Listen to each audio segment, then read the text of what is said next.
espoir maintenant pour les salariés d'Arcelor à Florange, en Moselle. C'est le quotidien Les Échos qui l'a révélé ce matin. Un groupe russe serait intéressé par le rachat des hauts fourneaux qu'ArcelorMittal a décidé d'arrêter. 2 autres candidats seraient même sur les rangs. Anne Sylvain. Il ne s'agit pour l'instant que d'une rumeur, mais dans la vallée, on aimerait bien y croire. Le sidérurgiste russe Severstal serait intéressé par le rachat de ces 2 hauts fourneaux sur le site d'ArcelorMittal à Florange. Peut-être une bonne nouvelle, enfin. Ça peut être une solution favorable pour les 629 salariés qui sont concernés par cette fermeture. Ça veut dire pendant les 15 mois là, quand c'est battu, si c'est réel, pour l'instant c'est ce qu'on entend. Je veux dire, pour nous il n'y a rien de réel à l'heure d'aujourd'hui. Ça peut être qu'une bonne nouvelle. Petit retour en arrière, 2006, le russe Alexei Mordachov, actionnaire de Severstal, est appelé à la rescousse par la France pour acheter Arcelor.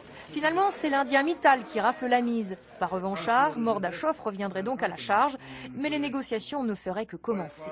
On peut assez facilement imaginer que Severstal, signe un engagement de confidentialité pour discuter avec le gouvernement et ArcelorMittal, mais qu'à la fin, il va dire que pour aller plus loin, il veut toute l'usine.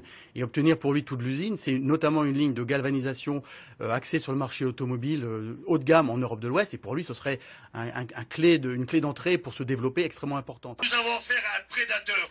Mais Édouard Martin, le très charismatique leader de la CFDT, n'est pas aussi optimiste. Selon lui, Mittal ne veut pas céder le reste de l'usine. Il n'empêche, il ne boude pas son plaisir. Nous, ce qu'on souhaite surtout, c'est de garder une usine qui continue à produire de l'acier. Certes, malheureusement, peut-être qu'un bout d'usine va s'appeler Severstal ou X ou Y, et l'autre usine Mittal. L'important, c'est de garder des hauts fourneaux en activité avec les 750 emplois maintenus. Par ailleurs, 2 autres candidats sont sur les rangs pour le rachat de ces hauts fourneaux. À suivre dans notre 12-13.